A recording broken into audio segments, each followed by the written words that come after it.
Buenas tardes, que gracias por vuestra asistencia a esta última conferencia del ciclo de primavera.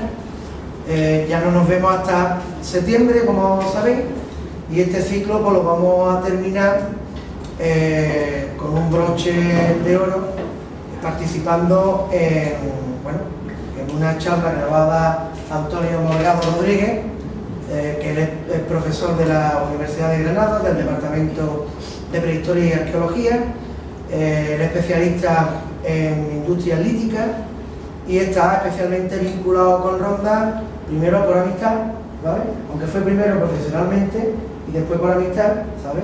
Pero bueno, ya él yo creo que hoy está aquí más por lo segundo, por la amistad, que por el vínculo profesional.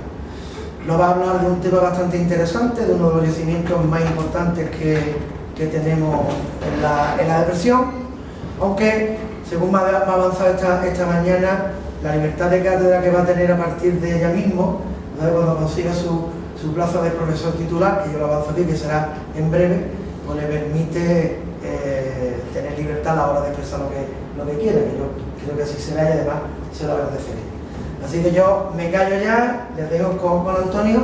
La dinámica, como sabéis, es escuchamos al conferenciante y esperamos al final para hacer preguntas y hacer entablar un poco de debate, ¿no? Aunque el que manda eres tú, Antonio, como tú quieras. Él ha dicho libertad de cátedra, el público siempre es plenipotenciario y por tanto yo ruego, en la medida de sus posibilidades, los puedo tutear, ¿no? En la medida de vuestras posibilidades, pues si en un momento determinado hay algo que no se entiende o se quiere enfatizar, porque después volver sobre cierto tema va a ser tedioso, se me puede interrumpir perfectamente. Yo voy a hacer una exposición, intentaré que sea breve porque yo tengo que confesar dos cosas, una que es evidente, que mi calvicie me determina, y la segunda que tengo incontinencia verbal. Entonces, pues muchas veces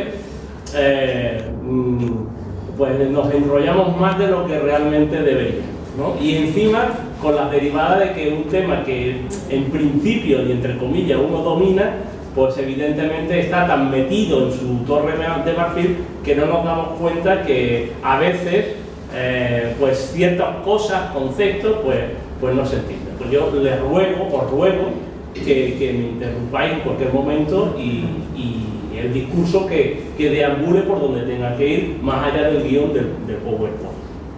Bueno, sí, soy profesor de la Universidad de Granada, mal que me pesa, o gracias a eso, yo qué sé, pero lo que no ha dicho es que soy alumno damnificado, estudiante de la Universidad de Málaga, ¿no? O sea, yo me formé en la Universidad de Málaga, o me deformé en la Universidad de Málaga, y bueno, al final mi vida parece que va a finalizar en la Universidad de Granada. Pero mi vínculo con Málaga es muy fuerte y curiosamente soy hijo de Tebas, que aquí lo tengo que reconocer, que está un poco cerca a caballo, ni es Antequera ni es Ronda, yo qué sé, una cosa así, pero vamos, mis amigos, tengo bastantes amigos en Tebas. Y dicha este cursus honorum, que me parece mucho más laudatorio, saber uno de dónde es, vamos a intentar introducir un tema que es artesanos del Sile en Ronda. Artesanos del Sile en Ronda en época prehistórica. Y lo primero que nos tenemos que preguntar es el concepto de artesanía, que nosotros tenemos un concepto muy contemporáneo y eso se puede retrotraer a la prehistoria. Pero vamos a partir desde la materialidad, desde el Siles. El Sile, bueno, supongo que es conocido, una roca popularmente conocida como pedernal y que en ausencia de metales, pues a lo largo desde hace 3,3 millones de años que aparecen los primeros útiles tallados en África Oriental, el yacimiento de Lomegui, pues hay un decurso posterior de acumulación empírica y de conocimiento de cómo se trabaja. Pues cómo se trabaja esta roca hasta que llegamos a prácticamente el neolítico y la edad del cobre, que es la que nosotros nos vamos a centrar. Sobre esos objetos de Sile que los arqueólogos exhumamos, extraemos de las excavaciones, ¿qué es lo que queremos conocer? Esta es una diapositiva que pongo a mis estudiantes los estudiantes, no son míos por supuesto, de arqueología, que muchas veces tenemos la visión de que en prehistoria no se puede conocer nada y desafortunadamente ciertos profesores pues no explican muy bien las afirmaciones que nosotros hacemos, y en este caso artesanos del Sile, en qué contexto está, porque realmente no vamos a ver los artesanos, lo que vemos son piedras. Bueno, yo no tengo un marcador, ¿verdad? ¿Vamos a ver? No. Vamos a ver si funciona el vídeo. Bueno, las piedras, los objetos tallados son evidencia materializada en el momento presente. Esa evidencia en un contexto arqueológico, que son las excavaciones o de donde proceden esos objetos, forman los datos. Es un dato. Los historiadores dicen, bueno, pues el dato histórico, pues el 3 de agosto de 1945, pues se tiró la bomba atómica en no sé qué ciudad, es un dato. Pues nosotros tenemos también datos arqueológicos, no históricos, son datos arqueológicos, a partir de que las evidencias, los objetos tallados, están en un contexto arqueológico. Y llamo la atención, ¿por qué? Porque extraer las piezas de los yacimientos sin una adecuada documentación, hay una ruptura en esta formación de información que hace que no se generen datos. Lo único que tenemos son objetos que son muy bonitos y tal, pero nutren las colecciones, pero no aportan datos, solamente los que tengan en sí la evidencia. Bueno, a partir de ahí nosotros tenemos, una vez que tenemos la evidencia contextualizada de datos, tenemos una primera explicación. Nosotros podemos generar explicaciones y es un primer nivel de deducción, de inferencia, que llamamos, bueno, puede ser, esta piedra se ha tallado así. Como está íntimamente encardinado con la materialidad, con los objetos, pues podemos deducir si efectivamente lo que yo digo, está tallado así, es verdad o no, porque hay alguien que me lo puede demostrar. La evidencia contextualizada de un dato y a partir de ahí se generan explicaciones. Y ahora vamos al último nivel, la interpretación. La interpretación histórica siempre va a estar cambiando. ¿Por qué? Porque lo que está detrás de todo eso es un marco teórico y metodológico. Decir que hay artesanos es evidentemente una interpretación que está sujeta a un marco teórico y metodológico. Y por tanto, esa interpretación es muy liviana, muy liviana. Es deducible de los datos y de las explicaciones. Y a veces, pues muchas veces se nos achaca a los arqueólogos, prehistoriadores, que no, es que no se puede demostrar nada. No, es que no sabe distinguir. Si yo digo que hay un artesanado, que hay una jerarquía, que hay un estado, es que no se sabe distinguir, que eso es una interpretación que conforme va avanzando la investigación y va avanzando la propia sociedad donde se desarrolla el investigador, pues puede ir cambiando. Si yo soy por ejemplo, no será dentro de 2000 años, 100 años, si somos una sociedad ortodoxa, talibán, pues nosotros interpretaremos la arqueología desde un punto de vista ortodoxo religioso. Ahora, en una sociedad democrática, pues podemos tener distintas corrientes de interpretación sobre el concepto de artesano, en este caso, que vamos a tratar esta tarde, en la prehistoria. Pero ojo, esto es interpretable. Lo que no es interpretable, porque es deducible, son los datos, que esos son inamovibles, y las explicaciones también, con cierto margen de confianza, también son inamovibles. Lo que podemos mover es la interpretación. Bueno, dicho esto, para que veamos que evidentemente lo que generamos en arqueología prehistórica tiene distinto grado de veracidad en función de donde nos situemos. ¿Qué metodología aplicar? Cuando digo metodología, ¿cómo podemos estudiar las piedras? Bueno, las piedras las podemos estudiar desde un punto de vista descriptivo, explicativo o interpretativo, y nos retrotraemos a la diapositiva anterior. En función de donde queremos estar, si solamente quiero quedarme con los datos, pues será descriptivo. Si quiero decir cómo está fabricado, será explicativo. Y si quiero decir qué sociedad, si hay una sociedad dividida, con artesanos, jefes, pues es interpretativo. Y eso tendrá un nivel metodológico. En la elección de la metodología que se aplique, pues aquí influyen muchas cosas. La tradición, el academicismo, la reflexión personal. El investigador que les habla, o la persona que les habla, tiene una teoría propia y tiene una formación por elección personal particular, que no es compartida con nadie porque es mía particular y evidentemente soy un producto de esta sociedad contemporánea y me muevo en estas coordenadas. Bueno, el discurso que yo voy a tratar, pues ustedes deducirán en qué punto interpretativo me voy a situar. Lo que vamos a ver esta tarde solamente es un apartado relacionado con la tecnología. Si detrás de una tecnología prehistórica nosotros podemos interpretar que efectivamente había dentro de las comunidades del Neolítico cobre, fundamentalmente cobre, si había realmente artesanos que acumulaban conocimiento y hacían cosas excepcionales. Bueno, si nuestro objetivo es la tecnología para deducir cuestiones sociales, nosotros podemos tomar dos perspectivas. Una perspectiva exclusivamente centrada en los datos arqueológicos. Mi formación es de letras, los arqueólogos somos de letras y evidentemente sabemos mucho de cuestiones sociales, del proceso histórico, de la historiografía, de las teorías volcadas sobre el análisis social, incluso diría antropológico, de cómo se comporta la sociedad. Pero si queremos ir un poco más allá, podemos incluso colaborar con otras disciplinas. ¿Por qué? Porque los objetos arqueológicos, y esa es la gran ventaja, no solamente son materia prima de investigación exclusiva de los arqueólogos, los investigadores sociales, llámense arqueólogos o historiadores. Y ahora les muestro, para que vean, esto es un trauma que yo tengo y por lo tanto, voy a mostrar mis traumas como la experiencia también, les muestro un poco en qué situación se encuentra a nivel de ciudadanos la arqueología.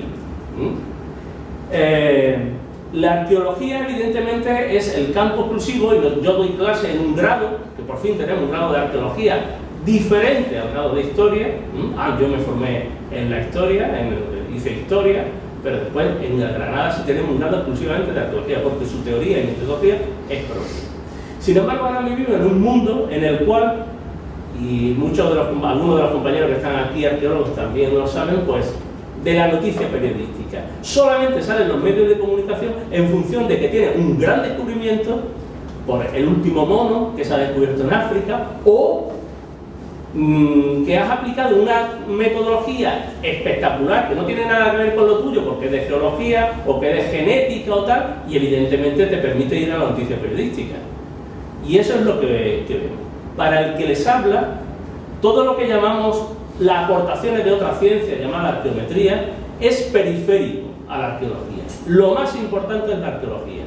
Y ahora se está perdiendo por parte de muchos de compañeros que evidentemente tenemos que ir a noticias sensacionalistas y meter datos arqueológicos. Y se está perdiendo toda la carga de interpretación social sobre la historia. Se está perdiendo en favor de ¿qué? De una razón instrumental que nos dice que hay que sacar noticias de impacto. Bueno, la conferencia de hoy no va a dar ninguna noticia de impacto, pero sí va a entender cómo son las sociedades del Neolítico cobre en el sur de la península. Evidentemente, todo este conocimiento después lo van a volcar en la puesta en valor, conservación y en el referente comunitario, porque una vez que vosotros tomáis conciencia del patrimonio que hay, somos los herederos, los depositarios de un patrimonio legado de manera milenaria y que en nuestra mano está o destruirlo como los budas famosos aquellos del Bamiyan que lo destruyeron, o destruirlo en las obras que nosotros hacemos, o hasta qué punto lo tenemos que destruir. Tenemos que tomar conciencia a partir de esta labor de investigación de que esto o se puede conservar o no se puede conservar, y después el futuro nos juzgará. Bueno, vamos a partir por tanto de los datos arqueológicos para analizar sociedades del pasado. Y por tanto datos arqueológicos para ver si realmente existieron artesanos en la prehistoria. Y por tanto vamos a ver cuáles son los procesos técnicos de elaboración de los utillajes prehistóricos, cierto tipo de utillaje prehistórico, y las estrategias de captación de los recursos, de la materia prima, el abastecimiento. Habría que decir que tallar piedras, tallar siles, se puede hacer de muchas maneras. si yo les diera un bloque de Schiller, seguro que hay alguna persona que aquí, bueno, muchas, prácticamente todas, que golpearían, sacarían una laca y esa laca es cortante. Entonces nosotros utilizamos a nivel interpretativo tres conceptos. Una talla expeditiva, oportunista, que es la que cualquier persona puede hacer para obtener un filo cortante, porque la labor de la talla es elaborar objetos cortantes para nuestra existencia. Si hay alguien que ya se ha iniciado en la talla y hace cosas buenas, con una punta de flecha, bueno, pues estaría ya una persona iniciada diestra, es una talla diestra. Y después nosotros vamos a aplicar el concepto de artesano a lo que llamamos una talla especializada. El especialista lo que hace es acumular conocimiento ¿en función de qué? De que durante mucho tiempo de su vida está en un proceso de iniciación, de aprendizaje.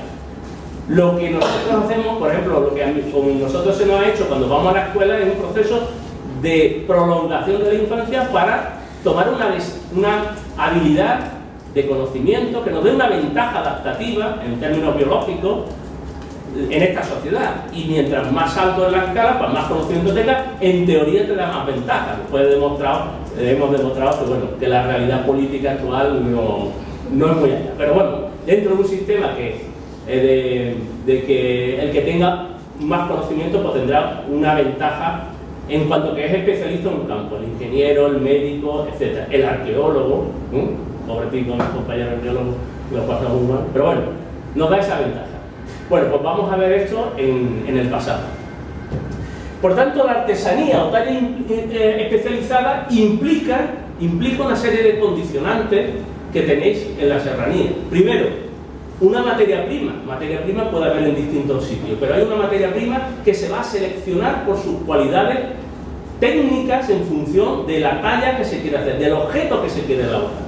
Segundo, tiene que haber un proceso de aprendizaje. Hay niños que aprenden, comunidades del neolítico final calcolítico que aprenden a lo largo de su vida, y cuando llega a una cierta edad se le inicia directamente en fabricar cierto tipo de objetos. ¿Para qué? Para cuando llega a la edad adulta tiene una cierta ventaja. Tendrá un alto nivel de destreza. Un alto nivel de destreza, no cualquiera tendrá esa destreza. Y ese alto nivel de destreza hace que los objetos que él fabrique, elabore, él o ella, también un lenguaje de género se me escapa, pues hará que el objeto fabricado tenga un valor, y un valor para gente que sabe que no puede hacer eso. Ese es el concepto de artesano, el que hace algo y que mediante su acumulación tecnoeconómica pues ofrece un producto, entre comillas, que tiene esa serie de requerimientos. ¿Cómo se refleja arqueológicamente esto? ¿Cómo se refleja? Bueno, pues vamos a ver los datos que nosotros tenemos en el registro. Vamos a ver la tecnología, esta pequeña historia que yo voy a contar aquí del sur de la península ibérica entre el cuarto y tercer milenio antes de Cristo. Estamos en un momento de transición entre las últimas comunidades neolíticas y lo que llamamos la edad del cobre, una sociedad que empieza a tener unos síntomas diferentes a lo comunitario neolítico. Cuando digo comunitario es que tienen un trabajo común, una alimentación en común para todos y un territorio común.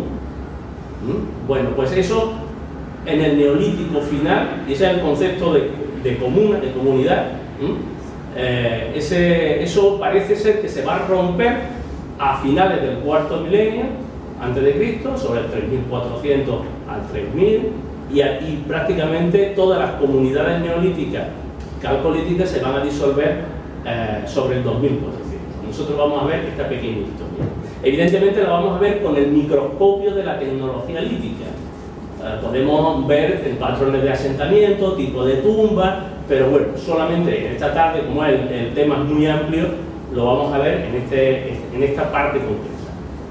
Bueno, tenemos un poco la cordillera bética y que es un poquito de historia, porque al César lo que es del César, y evidentemente yo estoy dando una charla, pero como decía un investigador que no voy a citar aquí, Cuando nosotros damos una aportación porque delante nuestra alguien, y voy a hacer una metáfora, alguien deforestó, alguien despedró, alguien cultivó, alguien sembró y después yo hago mi plantación de olivos.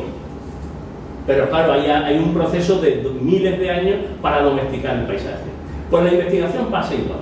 Para que yo pueda ofrecer esta conferencia, ha habido muchos investigadores aquí implicados. Esta es la cordillera bética. Bueno, Ronda está aquí, este es un plano geológico. El plano geológico solamente es las rocas. Todas estas son, la cordillera bética es roca sedimentaria geológicamente. Y con una cierta, esos colorines lo que nos están indicando que hay una cierta diversidad litológica de piedras y por tanto con un potencial diferencial.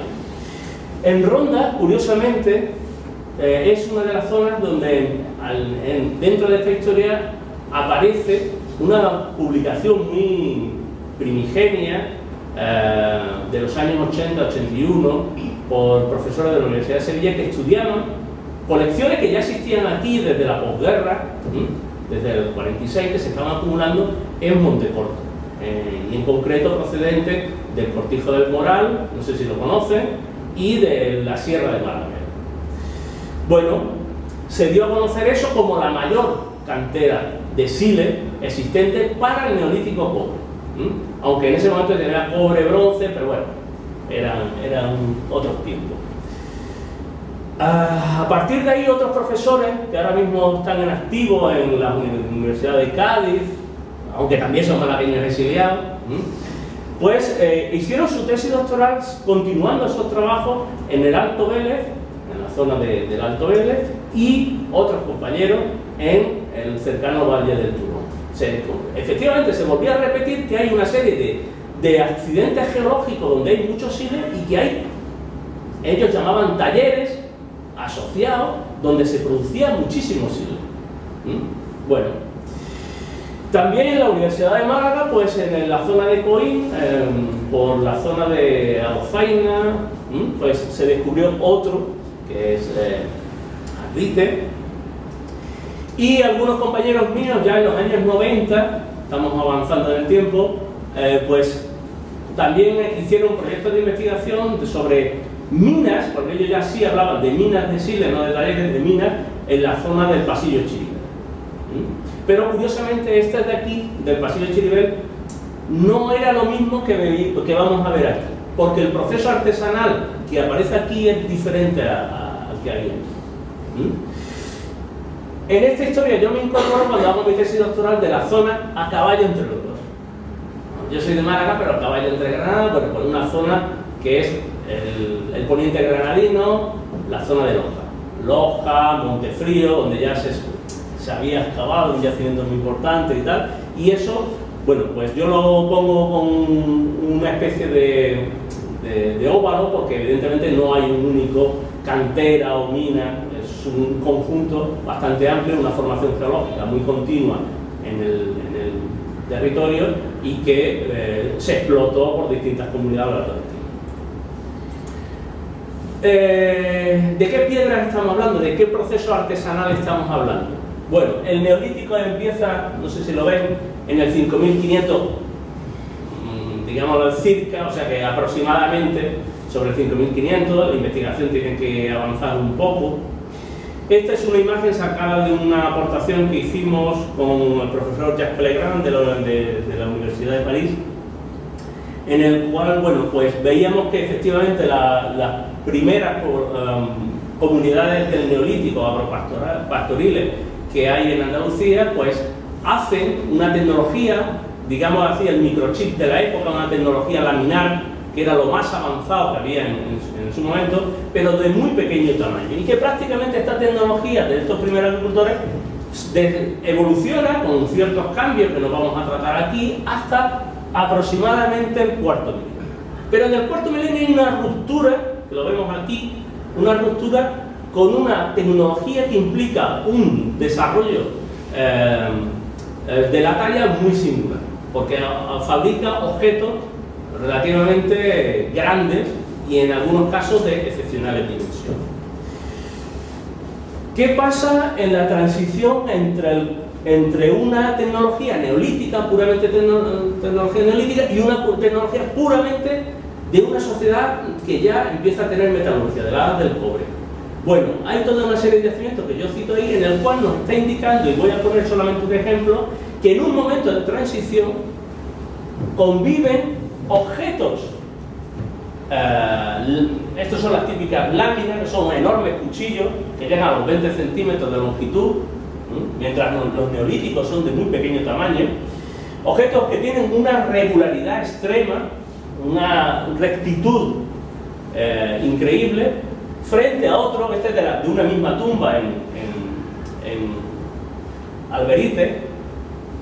Alberite está en Villamartín, gracias por la pregunta.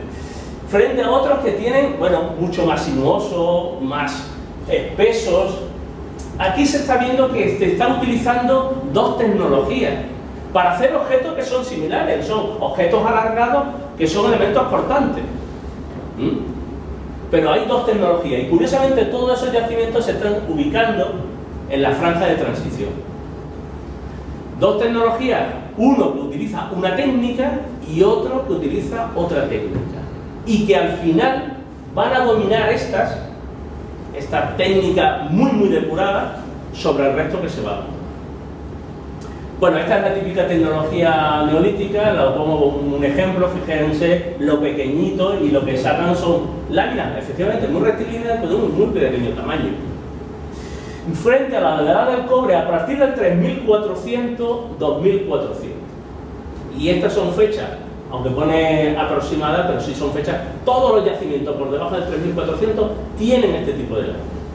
Son yacimientos que todavía no están amurallados, no son yacimientos, bueno, que lo encontramos son grandes aldeas, etcétera, en el cual, pues bueno, necesita, fíjense, para obtener estos productos alargados necesitan todo un proceso complejo de elaboración en el cual se extraen, se preparan dos flancos laterales muy rectilíneamente tallados para extraer una primera lámina, una primera cuchilla, y a partir de los negativos de esta primera extraer las siguientes.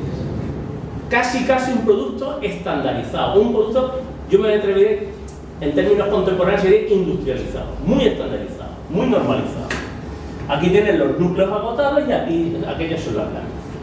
Y curiosamente, en los puntos que hemos visto en el mapa, en todos esos puntos aparece esta tecnología. Es un único territorio tecnológico, porque en todas las explotaciones, en todos los grandes afloramientos de siles de la cordillera bética aparece esto. A partir de 3400, a partir de 2400 desaparece la tecnología.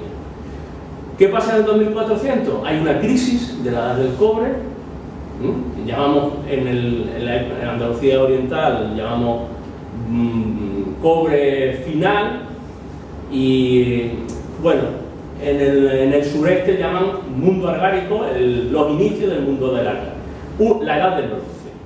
Es una crisis del final de la edad del cobre y la edad del bronce. La edad del bronce es prácticamente una sociedad que las armas están muy presentes, muy militarizadas. Y por tanto, la violencia parece ser que es uno de los elementos de los caballos de batalla, nunca mejor dicho.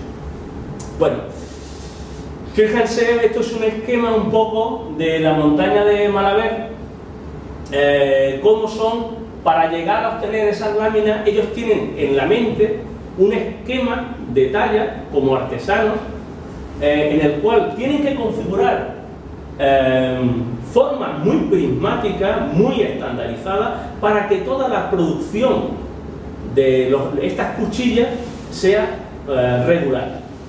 Tienen que partir, la línea roja indica de dos crestas que se van a tallar y van a progresar hacia el fondo hasta, bueno, la línea verde es otra cresta que existe para configurar la morfología, pero nunca se talla, raramente. Bueno, en la zona de Málaga también aparece, en la zona cuando los nódulos son muy pequeños y son muy redondeados, la zona del Valle del Turón, en torno al Burgo, Casarabonela, Ardales, pues núcleos de este tipo que la parte posterior no tiene cresta. Pero bueno, es solamente porque el nódulo es tan simétrico que es muy fácil configurar. Si nosotros tenemos ese esquema, cuando vemos piedras tan grandes, fíjense, estos son 10 centímetros, esto es prácticamente un nódulo de la montaña de Malaver, cerca de Montecorto, en el cual, con muy pocos levantamientos, 1, 2, 3, configuran ya un eje, que después este eje, evidentemente, hay que rectificarlo. Para la gente, cuando no entiende un poco cómo es la tecnología, porque pues ve que esto es una piedra, sin más, pero una vez que se deduce qué es lo que subyace en el artesano o en la persona que está tallando para elaborar estas cosas, pues dice, no, esto es un esbozo, y este es un esbozo de una persona que sabe tallar muy bien. No sabemos si es hombre o es mujer, pero sí sabemos que sabe tallar muy bien, porque con apenas 1, 2, 3, 4 golpes ya me ha configurado en un bloque que prácticamente yo lo he tenido en mis manos, pues pesa bastante, con 4 golpes ya te ha configurado una pieza. Ya tiene una precisión, después lo único que tiene es que regularizar. Pero lo más interesante, eso es de 30 centímetros. ¿Qué barbaridad de cuchillo quiere sacar? ¿Para qué quieren un cuchillo de 30 centímetros? Con un cuchillo de 5, 10, bueno, la típica, si hacemos un símil con la época contemporánea, pues la típica navaja que nosotros llevamos al campo para cortar, pues con eso sería bastante. ¿Para qué tener un cuchillo de 30 centímetros? Casi un sable. Bueno, aquí tienen otro ejemplo en el cual este mismo esbozo ya ha sido totalmente tallado, y fíjense la rectitud que alcanza las aristas. ¿Para qué? Y este ya es un núcleo totalmente tallado, también de Malaver. Esto es del último núcleo que, gracias a Juan Terroba, pues amigo y colega, pues me llegó la noticia, y que yo desde aquí digo que este tipo de objeto es excepcional en toda la península ibérica, porque es el único núcleo conservado que prácticamente llega a los 40 centímetros. Es una gran lámina, de las más grandes, la lámina más grande que existe en el mundo. Tiene 43 centímetros y es de la necrópolis de Varna, en Bulgaria. Y nosotros aquí tenemos láminas grandes, dólmenes que vamos a ver, procedentes de Ronda, pero no llegan en torno a los 40. Esto es uno de los pocos ejemplos de núcleo de esta enorme dimensión. Si nos fijamos en este núcleo, que está puesto en 3 caras, para que vean las distintas caras, aquí tenemos las aristas de las extracciones laminares. Aquí tenemos una que se ha parado aquí, pero ya vemos que aquí, efectivamente, todos esos pequeños golpes para creación de la arista lo tiene aquí. O sea que efectivamente esta es de las primeras láminas que salió, y a partir de ahí tallaron las demás.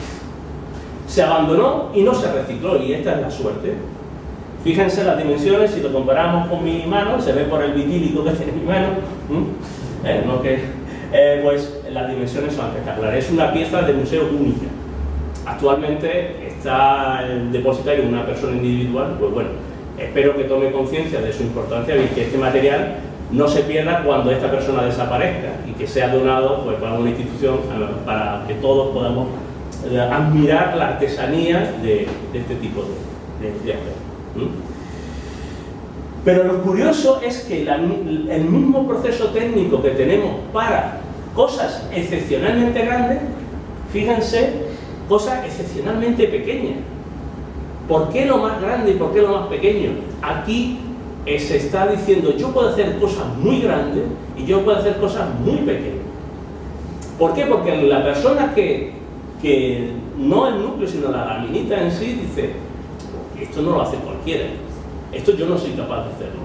Excepcionalmente grande, excepcionalmente pequeño. Fíjense el tamaño de los dedos de una persona.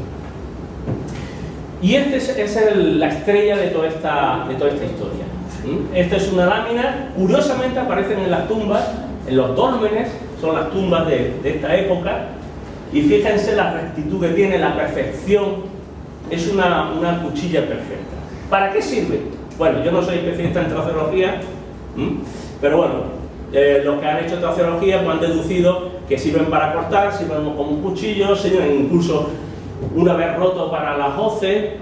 Está por demostrar todavía, pero hay suficientes evidencias para que efectivamente muchas de estas láminas, no las grandes, pero sí las láminas entre 10 y 12 centímetros, pues troceadas podían armar un trillo O sea, la presencia del trillo habría que testificarla en el sur, pero hay pruebas que podemos investigar esa presencia.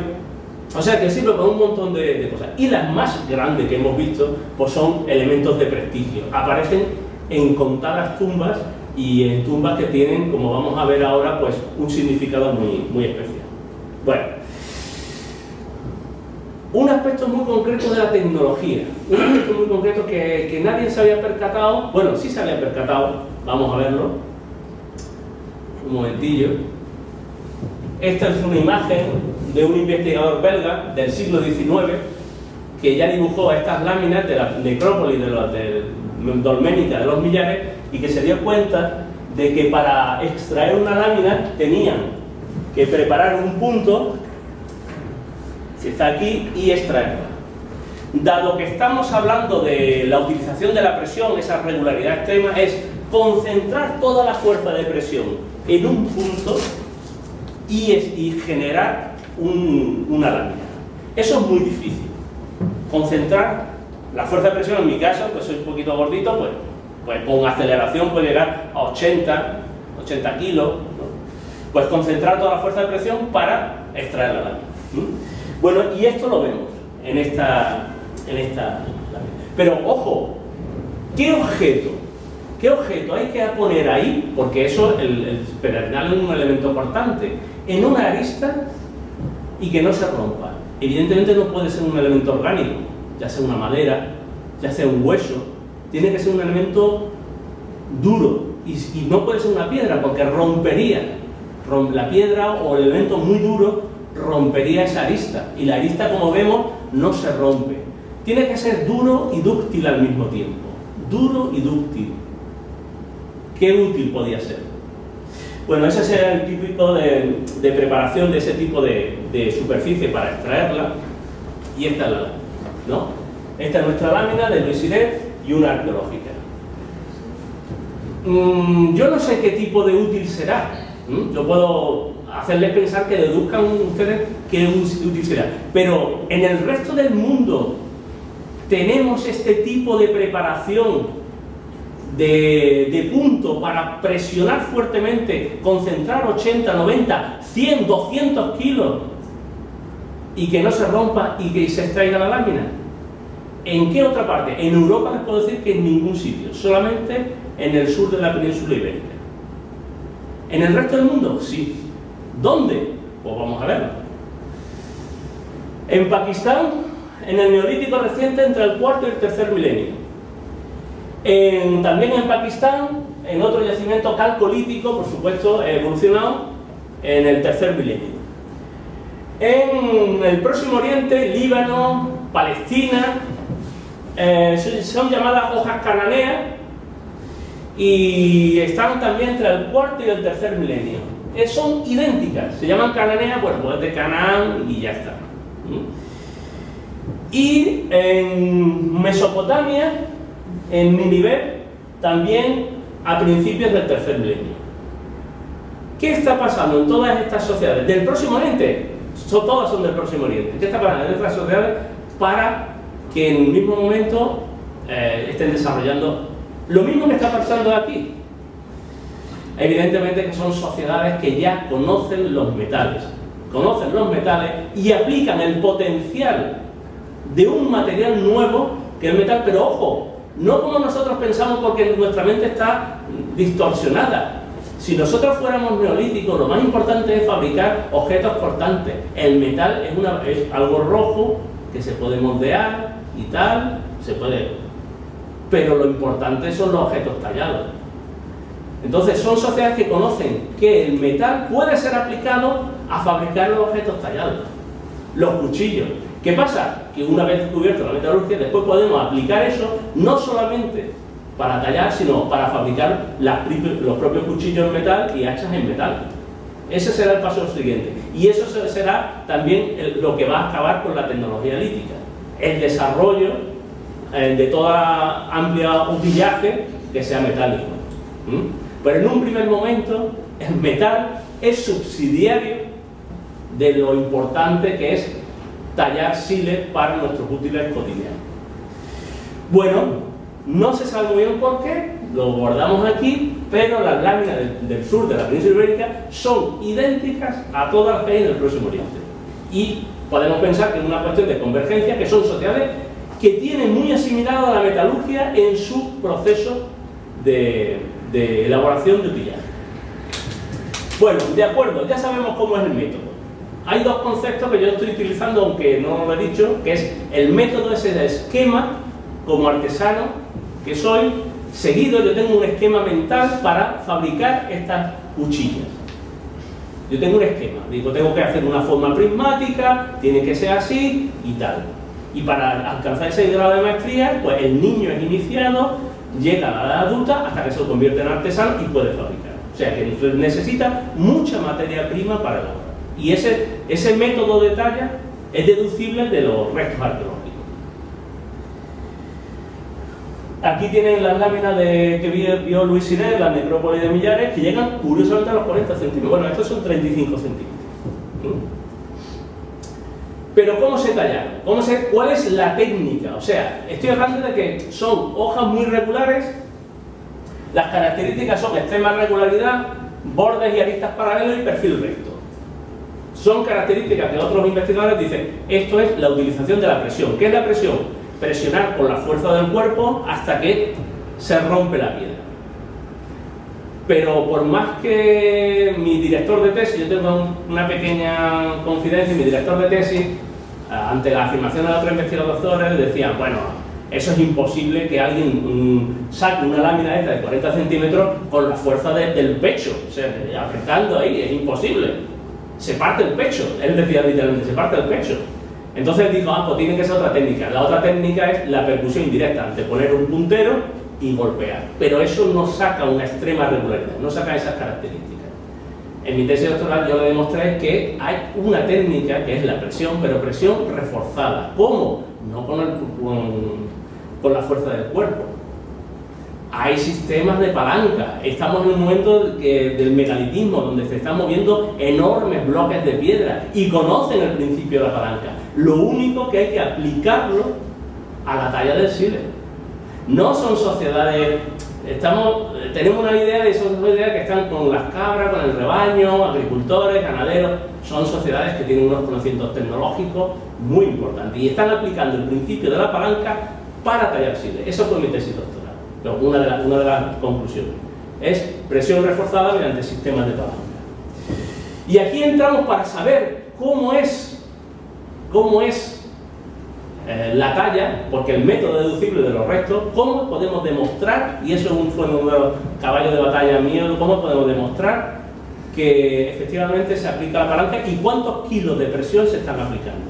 Aquí entramos en lo que nosotros llamamos la arqueología experimental, que es el registro arqueológico no nos dice nada, pues nosotros generamos, más allá del registro, una documentación, un fenómeno nuevo, que es bajo un principio de semejanza, porque esa roca tallada obedece un principio físico que se llama isotropía, y evidentemente como yo tallo ahora, aunque no soy neolítico, calcolítico, pero sí la talla de esa roca es el mismo problema técnico que tuvo que solucionar ese neolítico. Evidentemente mi mentalidad a nivel cultural es otra y explicaré de una manera mucho más racional, él lo va a explicar de otra.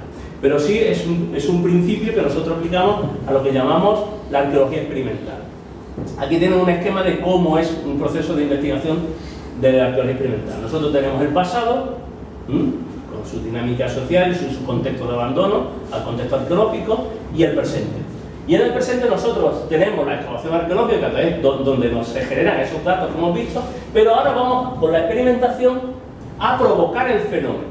Provocar el fenómeno, si realmente tú estás diciendo que esto es presión, Antonio, o es percusión indirecta, pues vamos a provocar ese fenómeno y vamos a ver qué resultado tiene. La ventaja de la experimentación, podemos hacerlo miles de veces.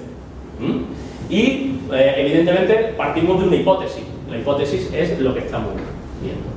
Bueno, aquí en esta película es más larga, yo lo he dicho, es que esto es un campo que se ha cultivado, yo solamente soy el heredero de un proceso largo, y aquí hay que introducir a mi colega y amigo Jacques Pellegrin, que durante los años 80 y 90 estuvo Investigando, porque el principio de la palanca se había visto en otros sitios, investigando en Francia, en Dinamarca, los principios de la palanca. Esos son los primeros modelos de palanca que él hizo en esos centros de arqueología experimental, fundamentalmente de Dinamarca.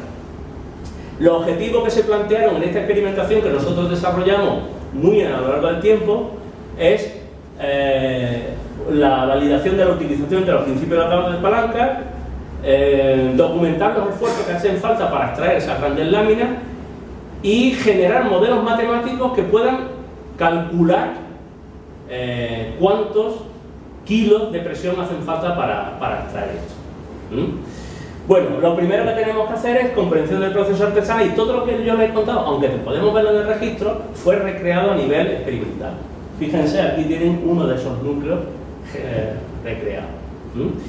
Eso fue realizado a partir de 2004-2005, donde, y curiosamente aquí entra en juego otro de mis amigas de la Algaba, María Sánchez Elena, en el cual, bueno, siempre ha prestado el recurso de la Algaba, del Centro Arqueoexperimental, para generar mucho de esta investigación. Y bueno, pues allí generamos, donde en 2004-2005 hicimos las primeras test experimentales, al principio en Francia, después aquí, en el cual pues recreamos cómo es el proceso. Fíjense aquí, esto es visto desde arriba, y todo esto son las láminas que se han extraído. Y esa regularidad extrema para que todo, si falla en una extracción, ya el núcleo, aunque por mucha preparación que tenga, toda la inversión de tiempo que tiene para hacerlo, no sirve para nada y hay que tirarlo. Entonces, evidentemente, tiene que estar muy, muy regular. Y evidentemente implica, Pelegrán está tallando, lo tengo desde los 13 años, un señor que ya está en la sesentena, y evidentemente pues tiene ya una destreza adquirida.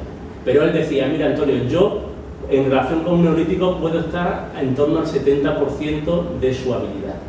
O sea que el neolítico era todavía más.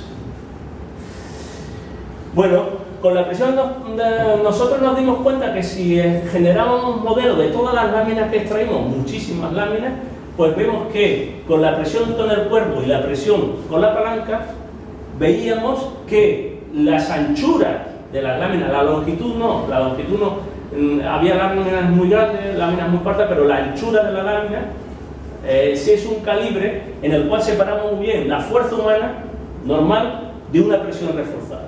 Y esos son los valores medios, en torno a 23-25 centímetros de anchura en esas láminas era materialmente imposible. Y por tanto, hay que sospechar que está hecho con la presión reforzada con la palanca. También teníamos el problema de los talones. Fíjense el talón diedro que hemos visto. Concentrar toda esa fuerza de presión en la arista. Toda la arista, que es unos milímetros, concentraba toda esa fuerza de presión. Que en algunos casos, si es con palanca, puede llegar a los 300 kilos. Si lo utilizábamos con asta de ciervo o madera, a las varias extracciones se rompían. Y utilizábamos los cobres. Y aquí tiene por qué, porque es un elemento duro y dúctil, se adapta y no rompe. Pero nos dimos cuenta que sí había una cierta fisuración. Que esa fisuración después es reconocible en el material arqueológico y que nadie se había dado cuenta.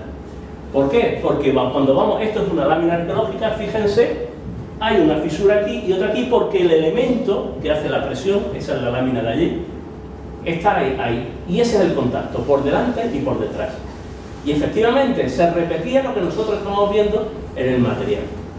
Ahí tiene la fisura. Coincidía con un elemento duro y dúctil, metálico. Ahí lo tiene. Bueno, y por supuesto no había manera, había pequeños impactos de apenas unos milímetros, que es como la punta de un bolígrafo, que ningún elemento orgánico podía realizar. Con lo cual estamos efectivamente demostrando que se estaba tallando con cobre. Se estaba tallando con cobre, pero ¿qué antigüedad tiene? 3400.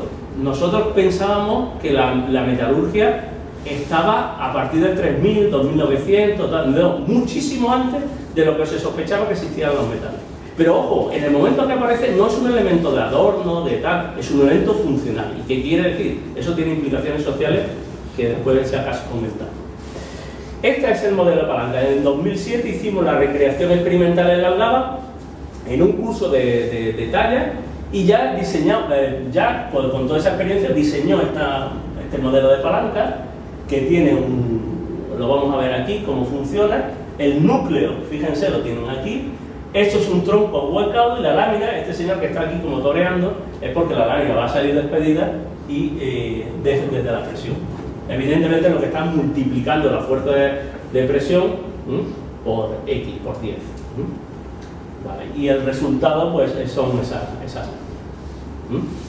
Bueno, aquí una prueba de uno de los cursillistas y evidentemente como todo curso pues tiene el alcohol en la mano porque realmente es didáctico. Aquí tienen el gesto técnico de la recreación. Bueno, esto todavía no ha sido publicado, esto tiene una novedad. A partir del 2011 y 2012, fíjense, ninguna experimentación, ahora que nos requieren a nosotros investigación inmediata, tal, esto estamos viendo cómo vamos progresando en el tiempo y vamos dando más pinceladas, porque la investigación es así. A partir de 2011 y 2012 ya habíamos demostrado que era la presión, lo que queremos saber es cuánta presión hay. Entonces, pues generamos toda una serie otra vez experimentalmente, toda una serie de rocas, de preformas, para después meterlo en un sistema de medición. Esta es una máquina que hay en el laboratorio de ingeniería de la Universidad de Granada que simula terremotos, pero lo mejor que tiene la máquina es que puede en un segundo tener 300 datos de cómo se está vibrando la materia. Entonces eso es lo que necesitamos, porque cuando se ejerce la presión necesitamos no un dato, necesitamos todo lo que está pasando en ese microsegundo. Bueno, pues elegimos esto, aquí tenemos, bueno, estos son los sensores y el programa de software. La toma de datos después se hace sobre la palanca que hemos visto. Ahí lo tienen. Primero calibramos que efectivamente a la misma presión se obtienen los mismos resultados. En una elección de calibración, ahí tienen la galga, y la calibración. Y una vez, y a partir de ahí desarrollamos el experimento. En estas curvas pueden ver, en el momento que se rompe la lámina, se extrae, se vuelve a recuperar la presión inicial. Este es el tallador que aprieta una vez, aprieta otra vez, aprieta. Este es un tallador, yo lo veo y digo, este es un tallador que no es bueno. Este soy yo. Este es un tallador bueno, ¿por qué? Porque solamente aprieta 1, 2, 3 y cada vez que aprieta la curva es más alta hasta que ya se produce la ruptura. ¿Vale? Este es Telegram, 1, 2, 3, cada vez más fuerza hasta que rompe. Estos son, bueno, los esfuerzos son, los datos son después llevados a programas matemáticos y medimos otra vez la anchura y espesor de las láminas, la longitud nos sirve. ¿Y qué nos está diciendo? Que a partir, estos son kilonewton, más o menos voy a hacer un símil, aunque me van a permitir lo de ciencia, que no es igual, pero normalmente los kilonewton hay que multiplicarlo como si fueran kilos de presión, ¿no? Entonces, pues este serían 150 kilos, 200 kilos, 250, 300, 350. Para láminas que tienen unas anchuras entre la máxima son 35. Nosotros sabemos que hay una lámina en un museo que tiene 4 centímetros. Siguiendo, como esto es una curva exponencial, nosotros deducimos que esa lámina pudo aproximadamente estar en torno a los 700 kilos de presión. Evidentemente es una aplicación, eso no lo hace. ¿Y para qué una lámina tan grande? De 4 centímetros de longitud. Bueno, vamos a volver al registro. Ya hemos descubierto, con la arqueología experimental, hemos demostrado efectivamente que son palancas y que no es algo que esté al uso de cualquiera. Vamos a volver al registro. En el registro tenemos nosotros, toda una serie de explotaciones. Este es el registro actual que tenemos de explotaciones de Siles vinculadas con esa tecnología, generado por todos muchos investigadores, tanto, no he citado la zona de Huelva, que son unas rocas muy raras que hay allí, son volcánicas, pero también se da, pero en todas ellas es el mismo proceso. Vamos a centrarnos en la zona de Ronda, que es Malaver, y colateralmente lo que está pasando también en la serranía, pues el Valle del Turón, etc. Bueno, esto ya es generado de manera colaborativa con un amigo mío que ha dado una charla aquí, que es José Antonio Lozano, que es geólogo, y que colaboramos entre lo que es la geoarqueología del Siles. Y entonces, bueno, pues en el Valle del Turón logramos definir un tipo de Siles, que es el tipo Turón, que es un Siles negro, Ahí tienen un ejemplo de acumulación enorme de bloques de sile, pero ojo, esto no es de los prehistóricos, esto es de época histórica, porque en el siglo XIX se explota para los militares para hacer armas de fuego el pedernal, y tenemos las mejores canteras, dicho por los ingenieros militares, las mejores canteras de pedernal del Reino de España están en Andalucía. Aquí la labor es de cantería. Cuando llueven las tormentas, pues si tú refrescas un perfil o desestabilizas un perfil, la siguiente tormenta o extraer de la pared, pues hace que puedas encontrar bloques grandes, porque para tallar una lámina de 40 centímetros, de 30, de 20, como todo proceso de tallo, un proceso de sustracción, de reducción, tienes que partir de un bloque de 50 centímetros de longitud como mínimo, y por tanto un bloque grande. Eso no vale cualquier sile mierdero, perdón la expresión, de arriba. Tiene que ser algo tal. Y después yo tengo que mostrarle a mis hijos, hijas, que efectivamente cómo se talla para que él, de mayor, vaya practicando y que alcance la maestría. Yo hago el símil con la artesanía. Evidentemente hay mucha cantidad de símil. Bueno, aquí tenemos que el proceso de cantería aquí en Malaber es un farallón enorme y activar el farallón para que de tanto en cuanto se puedan extraer bloques de ese tipo. Esto es diferente a lo que yo tengo en Granada, porque en Granada sí son bloques continuos y ahí tú puedes hacer un pozo y sabes que a X metros de profundidad está el nivel continuo de sile y es fácil. Y eso es la minería del sile que se conoce en Europa, es así. Aquí no, aquí es diferente.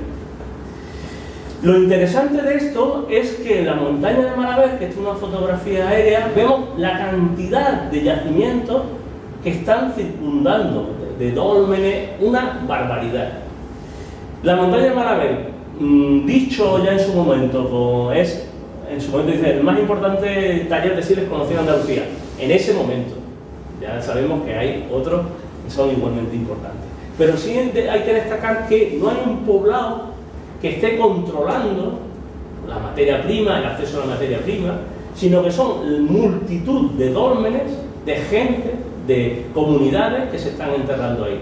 Es una especie de, entre comillas, sacralización del lugar. ¿Dónde viven? Esa es la gran pregunta que proyectos de investigación tienen que empezar a dilucidar. ¿Dónde vive esa gente? ¿Viven en el propio sitio? ¿Son expediciones de gente que llegan aquí, viven, tallan y se llevan esto? Estas son preguntas que nosotros no podemos responder ahora. Dada la enorme variedad de tumbas y de enterramientos y de yacimientos que hay ahí, es lógico que un lugar de residencia importante tiene, ya sea la Silla del Boro, ya sea Cinipo, en algún sitio tiene que estar. Bueno, esta es la montaña y este es el tipo de siles. Bueno, yo no me voy a entretener, que ya es muy tarde, sobre las características geológicas que este tipo de siles bueno, yo lo digo, lo pongo aquí para que vean que cuando yo les diga que esta lámina procede de Malaber, me creen, me van a creer, pero es así. Bueno, ¿por qué? Porque ahora vamos a ver con esta documentación dónde están las cosas que aquí se hacen, porque si realmente son productos artesanales, excepcionales, no son para la comunidad que vive aquí. ¿Yo para qué? Mira, el tal que está haciendo eso, ¿para qué? No, son porque tienen un valor para una gente que cuando le recibe dice, esto es excepcional. ¿Dónde están? ¿Dónde están? Evidentemente hay muchas láminas de aquí que están en los dólmenes de aquí, pero no solo más allá. Vamos a empezar por el primero, el Siles tipo Turón. El Siles tipo Turón, bueno, el primer tipo Turón y el Neolítico, bueno. Vamos un poquito más rápido. El Siles tipo Turón lo encontramos, fíjense, muy disperso por Andalucía. No hay mucho, esto sí es verdad, pero sí, por ejemplo, la necrópolis de Millares aparece también en los montes, en la región de los montes, en Montefrío, aparece por supuesto en Sevilla, en poblados muy importantes como Valencia de la Concepción, incluso en algunas tumbas en lo que es el Bajo Guadalquivir, como esta, y además no solamente son láminas, este es un puñal. Entonces, bueno, digámoslo así, que efectivamente se está repartiendo por todo el sur de la península ibérica. ¿Hay más allá del sur de la península ibérica? Evidentemente, la investigación futura tiene que cuantificar las redes de distribución, porque la cuantificación es fundamental para establecer con quién se llevan bien unos y otras poblaciones, porque en función de sus lazos de amistad o de enemistad va a fluir más un objeto que otro, ¿no? Bueno, eso el futuro lo tiene. Esta es una de las láminas más grandes y es de Malaver, es del Sile de Malaver, en el Tolos del Término, Alcalá de Guadaira, Sevilla. Efectivamente, los siles hemos visto del tipo Turón, pero el tipo Malaver también está llegando. Está llegando al Bajo Guadalquivir. Y hay una tumba que yo voy a mostrar aquí, si no la conocen, en Castilleja de Guzmán, Valencina, constituye un poblado prehistórico tan grande que la necrópolis está en el pueblo de al lado, no está en el término municipal de Valencina. El poblado prehistórico es más grande que el pueblo actual. Y en el pueblo vecino, Castilleja de Guzmán, está la necrópolis, o un parte de esa necrópolis. Esto se excavó y en esta tumba, que esto es una cámara secundaria, la cámara principal se accedía mediante un pasillo de 40 metros, solamente había un individuo, aquí lo tienen, que tenía un plato de cerámica con alguna ofrenda que ha desaparecido, es la mala suerte que nosotros tenemos con los materiales orgánicos, que estaba espolvoreado de ocre, tal, que tenía un cuerno de elefante a modo de corona, que tenía vasos de marfil de elefante, que no son o elefantes. Algunos investigadores, Schumacher, un investigador alemán, dicen que hay parte de marfil que viene del norte de África y parte de marfil que viene de Asia, de Próximo Oriente. Bueno, yo no me voy a, no soy especialista, doy los datos y tal. Pero lo interesante que o sea, es un individuo singular, un individuo que se destaca, que tiene algo excepcional. Incluso tiene puñales que están aquí, de sile, que hay muy poco. Pero lo que nos interesa es, fíjense, esto que hay aquí son dos conjuntos, dos paquetes de láminas que estaban agrupadas como un mazo, como una especie de envuelta en un mazo, al lado del individuo. Se hizo una recreación de que con esas láminas tenían un valor. ¿Por qué? Porque además se agrupaban, estaban todas agrupadas. Todas esas láminas, las he estudiado yo, son de Malaver. Todas. O sea, por encima de este señor, cuando se enterró, se hizo una mesa, una especie de se selló, y todavía encima le pusieron otro mazo de láminas de Malaver. O sea, que los materiales de Malaver están íntimamente conectados con el Bajo Guadalquivir. Lo hemos visto en Alcalá de Guadaira y ahora en Valencina. Vamos a ir un poquito más allá. Porque al Bajo Guadalquivir ya no nos interesa. A ver, estas láminas están en la fachada atlántica. Bueno, aquí hay tres enterramientos que nosotros estudiamos, Pelegrán y yo, tal, Abrigo de Souto, Alcalá 3, Algesú y Olivar la Pega. Desafortunadamente no sé, por otros motivos que no vienen al caso, pues no se publicó. Pero se contó que tenía un total de 228 láminas, y de esas láminas vemos que hay unas láminas que no tienen este tipo de talón. Eran láminas que no eran andaluzas, entre comillas. Andalucía es una construcción contemporánea. Pues sí, con colaboración con un investigador francés que trabaja en Portugal, pues descubrí, él conocía muy bien las explotaciones, que aquí se da otro tipo de sile y otro tipo de técnica, era la percusión indirecta y no la presión. Y estas láminas que aparecen, parte de esas láminas vienen de esas tallas de Portugal. O sea que los enterramientos que hay aquí están recibiendo láminas con la tecnología andaluza y por tanto de nuestra zona, y láminas de otros artesanos en Portugal. ¿Qué más artesanos hay? Si vemos un mapa de la península ibérica, hemos visto que es un territorio tecnológico relativamente homogéneo con ese tipo de láminas, ese tipo de talón.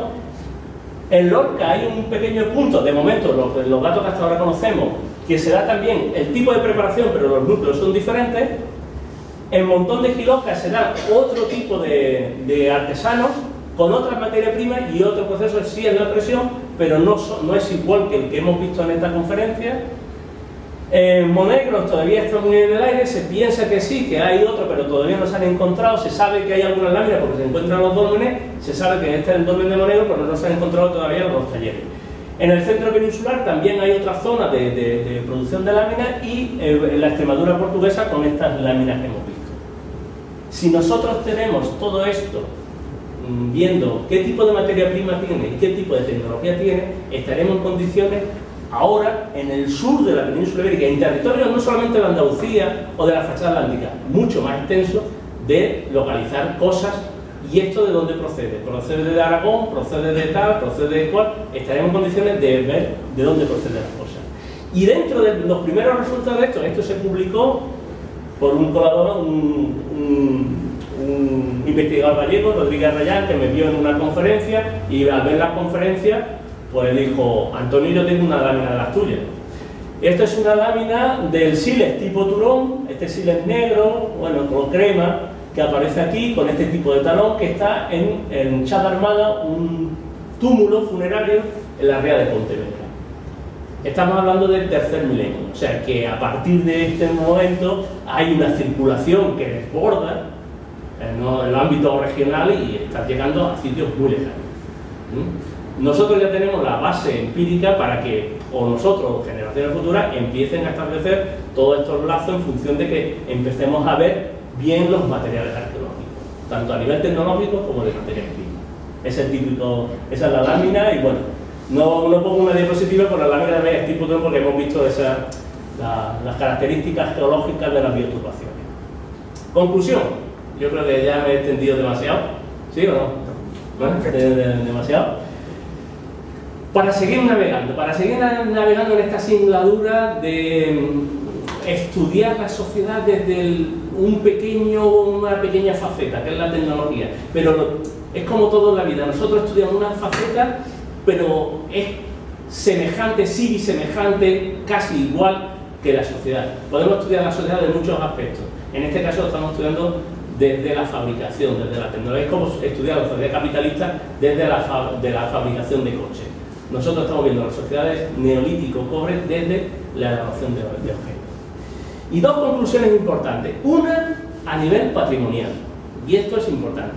Hemos visto que estas sociedades en el sur de la península ibérica son únicas, que hacen un proceso tecnológico espectacular, que no, les puedo decir que en Europa no existe, Europa occidental no existe, y que su parangón lo tiene con el Próximo Oriente. Por tanto, las sociedades que convivimos con este territorio, en este caso la Serranía de Ronda, conviven con un patrimonio, un legado milenario único, y es evidentemente un BIC. ¿Sería bien de interés cultural? No, yo prefiero llamar bien de interés común. ¿Por qué? Porque somos conscientes ya de su importancia.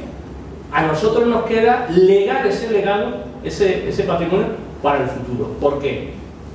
Yo esos núcleos los he visto, pero yo no sé si esas mismas cosas lo van a hacer, lo van a ver mis hijos, me gustaría, o mis nietos. Entonces, el legado patrimonial de eso es algo que hay que cuidar, es una joya que no hay en muchas partes de la Europa prehistórica.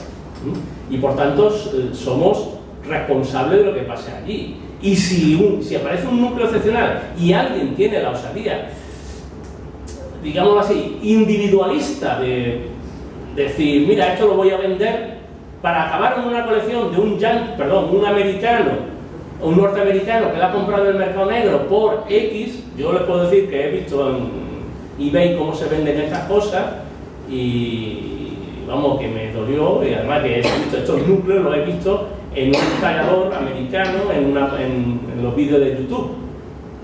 ¿Cómo ha llegado allí? Se venden las cosas. Pero eso forma parte de no entender que nosotros hemos heredado esto, sabemos lo que es, vamos a intentar conservarlo.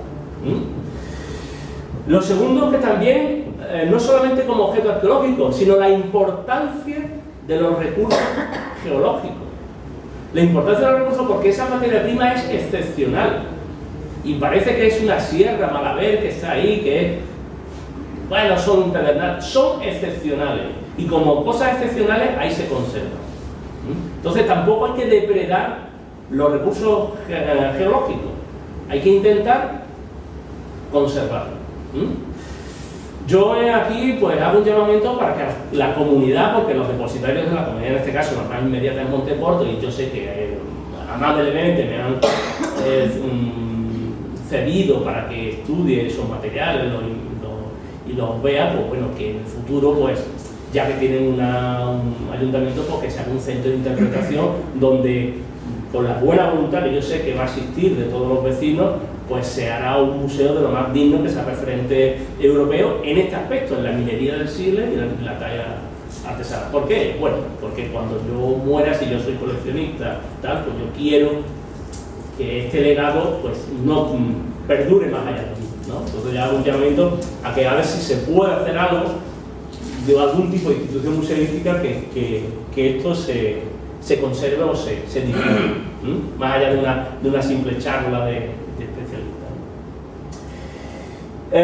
Por otro lado, la arqueología nos permite mirar el territorio de la serranía de otra manera. Ya no es un territorio, es un territorio con una historia, es un paisaje prehistórico que empezamos a entender. Y un paisaje prehistórico con unas comunidades que tenían un nivel de desarrollo tecnológico para el 3000 a.C. excepcional. Y por tanto yo creo que queda claro, y he intentado demostrar esa parte interpretativa, que efectivamente hay auténticos artesanos prehistóricos que no tienen parangón en toda Europa. No tienen parangón en cuanto a su proceso artesano. Y eso es un patrimonio que a veces se ignora. Porque se ignora, primero porque la autocrítica, pues, no sabemos difundirlo, ¿no? Y segundo, los marcadores, los objetos arqueológicos son marcadores arqueológicos de la circulación. Hemos visto cómo en un investigador, en una tumba en Galicia, porque escucha a una persona, se da cuenta que la lámina que tiene Galicia viene del sur de la península ibérica, de la serranía de Argonda. Entonces son marcadores arqueológicos que circularon a las grandes distancias. Ya de aquí nos generan más preguntas. ¿Cómo llegó esa lámina allí? ¿Cómo? Vía interior, tal. Y ahora debemos de repensar la prehistoria, y esto va dedicado a mis compañeros incluso maestros no, pero sí mis profesores, que nos contaron una prehistoria que era de niños chicos. Nos contaron una prehistoria de neolíticos, como si estuvieran con taparrabos y criando ovejas, y prácticamente en unas condiciones. Y bajo esa perspectiva, cuando aparecían cosas excepcionales, y voy a citar una cosa que yo espero que pronto esté publicada, laja alta, un abrigo, que no me la dejan publicar porque dicen que es un revolucionario, pero bueno, yo tengo que aprovechar esto, se ha mandado a una publicación, ¿vale? Laja alta es un abrigo en Jimena de la Frontera, que después vamos a ver otro que hay en el Puerto del Viento en Ronda, en el cual, ¿qué hay en ese abrigo? En ese abrigo hay barcos, pero los excepcionales que tienen velas. Nuestra mentalidad de no entender la complejidad social de las sociedades calcolíticas como sociedades muy avanzadas para su época en toda Europa occidental, hacía que estos barcos a vela tenían que ser fenicios, porque los indígenas no tenían esa capacidad. Y curiosamente en este abrigo tienen aquí pues varios ídolos oculados que son típicos ídolos que vemos en las tumbas megalíticas. Entonces decían, no, los barcos son fenicios y el resto lo han hecho los indígenas. O sea, lo más burdo lo hacen los indígenas, lo más tecnológicamente avanzado viene de fuera, los fenicios. Bueno, yo espero que se publique porque este es un calco nuevo que ya tienen. Esto es una publicación de los años 80, pero nosotros hemos hecho un estudio integral y hemos tenido dataciones absolutas de una de las pinturas que dice que los barcos están fichados en el cuarto milenio, o que podrían estar entre el cuarto y el tercer milenio. Artículo que no se admite, ¿por qué? Porque eso implicaría que sean los primeros barcos a vela, representaciones de barcos a vela en el Mediterráneo occidental y casi en todo el Mediterráneo. Los primeros barcos a vela se descubren en Mesopotamia en el sexto milenio. Y en Egipto es en el cuarto milenio. Y estos serían casi coetáneos a eso. Para seguir navegando, quizá estemos ante una de las vías de comunicación de esta sociedad del sur de la península ibérica que están viendo que llegan marfiles de distancias muy lejanas, que están también otros objetos, entre ellos puede ser el sílex. Y aquí tenemos el abrigo del Puerto del Viento. Yo no lo sé, yo pongo una interrogación, pero en el Puerto del Viento vemos una embarcación con un argonauta y un mástil con una vela, con una especie de palo de propulsión a vela. Siempre se ha dicho, como es vela, tiene que ser del bronce final, tiene que ser muy evolucionado, tiene que ser ya de época histórica. Pero si entendemos que todo arte esquemático es neolítico, calcolítico, ¿por qué nos negamos? Seguimos con patrones coloniales. Cuando digo coloniales es que pensamos que todo lo innovador tiene que venir de fuera. Y no concebimos que las poblaciones indígenas prehistóricas de aquí tenían un nivel de desarrollo para su momento bastante puntero. Y en este sentido, hallazgo tras hallazgo, por ejemplo, la publicación reciente de la tumba de Montelirio con todo el marfil que tiene, nos está diciendo que esto fue un esbozo de civilización importante en Europa occidental, casi paralelo al predinástico, que por la razón que sea no se concretó en una gran civilización, pero que sí fue un esbozo de civilización importante. Y curiosamente, fíjense dónde estoy llegando a una perspectiva social global de esta sociedad prehistórica desde las piedras talladas. Pues nada, muchísimas gracias.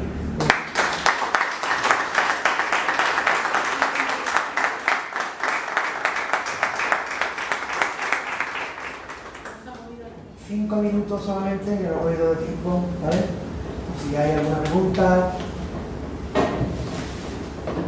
Bueno, yo te voy a dar la enhorabuena, ya que nadie te doy la Vale, enhorabuena. no, pero no era una, gracias por haberme invitado, es que me voy a culpar, Y estoy de acuerdo contigo en mucho, en casi todo lo que has expuesto.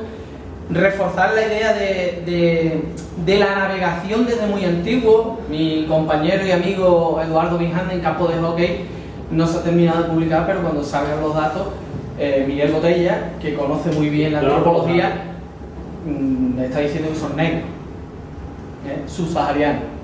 ¿Cómo llegaron? Seguramente por mar. Pero si superponemos en un mapa los marcadores litológicos del Sile, ponemos el marfil y ponemos vasos de mármol probablemente que vienen de la península de Lisboa, está claro que hay una circulación de productos, bien lo llamamos singular, de prestigio, como queramos llamarlo, por toda la costa del sur de la península ibérica. Y por tanto no es descabellado que esos barcos, que además están en rojo, están en la zona central del panel, pues puedan ser de esa cronología. De este sí tengo yo mis dudas, porque este no está tan claro, no hay nada en esquemático en negro en toda la serranía, todo es rojo, tiene unas características peculiares, y este además yo no lo veo muy claro, pero lo demás totalmente de acuerdo, y darte la enhorabuena. Yo agradezco es preocupante que coincidamos en todo, porque si no, no hay debate científico, pero yo a partir de ahí es una espoleta para empezar a ver con otros ojos. Por supuesto estoy de acuerdo que no sé lo que es ni tal, y más cuando no hay ningún referente. Pero ya me hace sospechar que, ¿por qué no? ¿Por qué no? Esto es como en un juicio. Tú no tienes que demostrar que los barcos son del bronce final.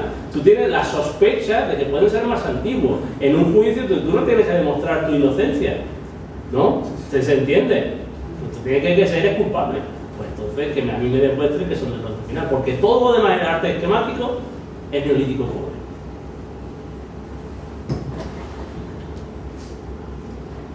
¿Una pregunta más?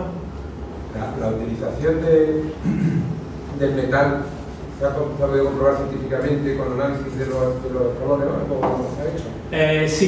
Sí, eso es una muy buena pregunta.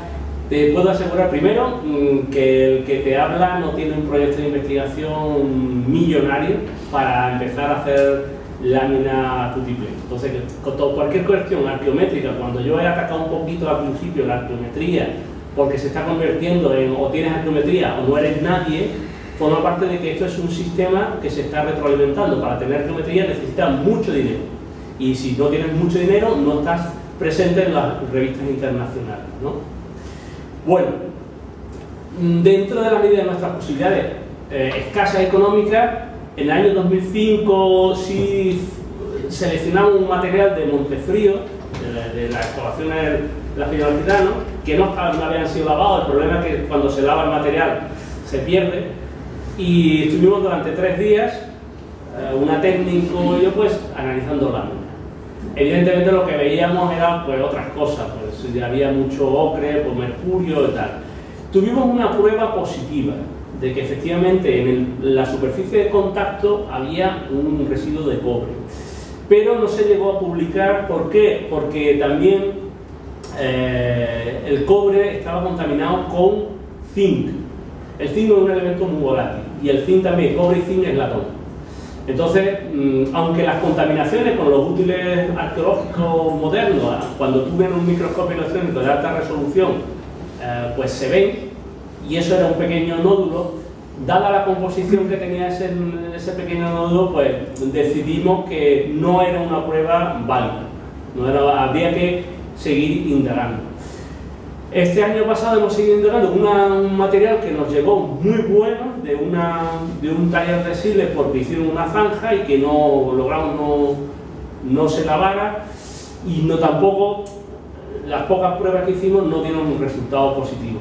Problema: el cobre se corroe con mucha facilidad. Entonces hay que pensar que eso tiene que estar tallado para que se conserve recién tallado y no ser usado, porque en el momento que sea usado el residuo desaparece. Si fuera algo metálico mucho más duro, el hierro, pues sí, el hierro sí hemos visto contaminaciones de hierro, pues porque es mucho más fácil de que se conserve. Y el cobre se corroe. Entonces, desafortunadamente, las pruebas que hay ahora mismo sobre ese elemento vienen más por la correlación analógica del material experimental que por una prueba física de la presencia de cobre. Eso sería. ¿Alguna más? Remato yo. Yo voy a rematar además en parte con lo que has comentado al final, ¿no? ¿Cuál es la razón por la que, por ejemplo, Malaver no está declarado bien de interés cultural? Porque esto no se sabe de ahora.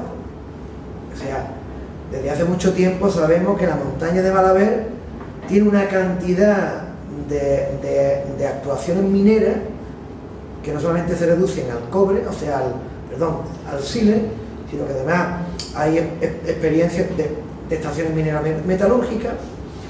¿Cuál es la razón por la que la montaña de Malaver no está declarado bien de interés cultural comunitario, ¿vale? Pero al igual que otros tantos yacimientos prehistóricos? O sea, ¿qué le pasa a los yacimientos prehistóricos? ¿Sabes? Que si no es un dolmen o algo similar, o una pintura, no se declara con la figura administrativa de bien de interés cultural para ser protegido. Hombre, yo no tendría la respuesta, habría que preguntarle a un representante, pero sí es cierto que, por ejemplo, el patrimonio arqueológico en España, porque si yo voy a Francia, yo soy muy afrancesado, pues hay yacimientos arqueológicos prehistóricos increíbles y no ves allí estructuras. Nosotros tenemos una concepción muy de Paco el Pocero, voy a hacer una maldad, en el cual se conserva, se preserva aquello que tiene una entidad arquitectónica. Y entonces, si es un templo, si es un tal, si tiene un dolmen, en el momento que no tiene una entidad arquitectónica, pues entonces ya se trata un poco de esa manera. Entonces, las estructuras arqueológicas o prehistóricas son de los poblados, o tienen muralla o no se conservan, o no se preservan. Y en este caso, curiosamente, es conservar una montaña, o declarar una montaña. ¿Por qué? No solamente, como bien has dicho, no es prehistoria.